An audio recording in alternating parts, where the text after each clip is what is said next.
Hello, আসসালামু আলাইকুম viewers. আপনারা সবাই কেমন আছেন? আশা করি সবাই অনেক অনেক ভালো আছেন। আমিও আলহামদুলিল্লাহ ভালো আছি। আপনাদেরকে আজকে দেখাতে যাচ্ছি নতুন একটি ভিডিও। সেটা হচ্ছে কচু শাক দিয়ে খিচুড়ি।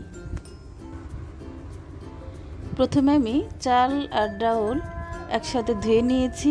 আমি 1.5 পট পরিমাণ চাউল নিয়েছি আর 2 রকমের ডাউল নিয়েছি, মুগ ডাল আর মসুর ডাল 1 পোয়া।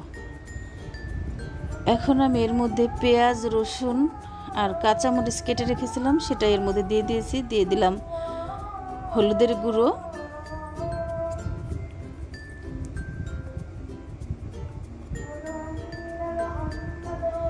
দিয়ে দিচ্ছি মরিচের গুঁড়ো,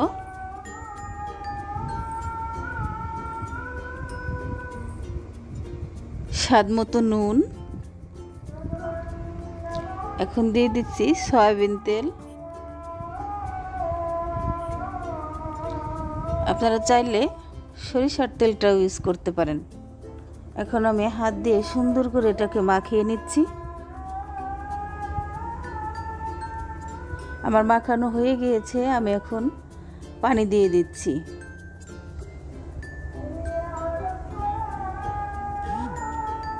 ঝরঝরে খিচুড়ি রান্না করার সময় যেমন আমরা মাঝের আঙ্গুলের কর বরাবর দিই, এখন আমি তার চেয়ে খানিকটা বেশি দিয়েছি যাতে এই খিচুড়িটা তো নরম নরম হবে। তাই আমি সেই ভোরে উঠে আমি আগে কচুর পাতা আনতে গিয়েছি।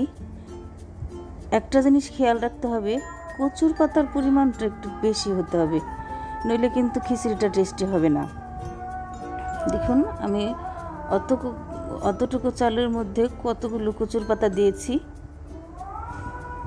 আসলে কচুর পাতাটা তো গলে একেবারে আপনার চাউলের সাথে মিশে যাবে।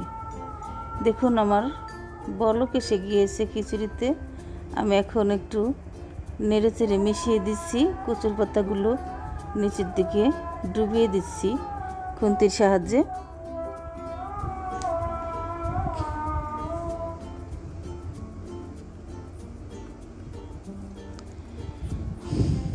এই খিচুড়িটা এত টেস্টি হয়, আমি এই প্রথমবার রান্না করলাম, আমি কখনো রান্না করিনি। আমার পাশের বাড়ি এক কাকি আমাকে রান্না করে খাইয়েছিল, তো অনেক টেস্টি হয়েছিল।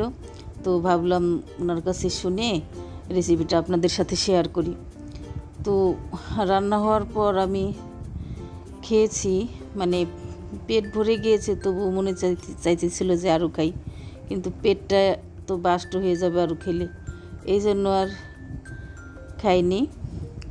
আমরা সবাই মিলে খেয়েছি, আমার মা খেয়েছে, আমার ভাই খেয়েছে, আমার বড় বোনের ছেলে, আমার ছেলে, সবাই মিলে আমরা খেয়েছি। এখন আমি এর মধ্যে দিয়ে দিচ্ছি আমের আচার। অবশ্য আমের আচারটা দিলে আরও বেশি টেস্টি হয়। কাঁচা আম তো আর এখন পাওয়া যায় না, তাই আমি আমের আচার ব্যবহার করেছি এর মধ্যে।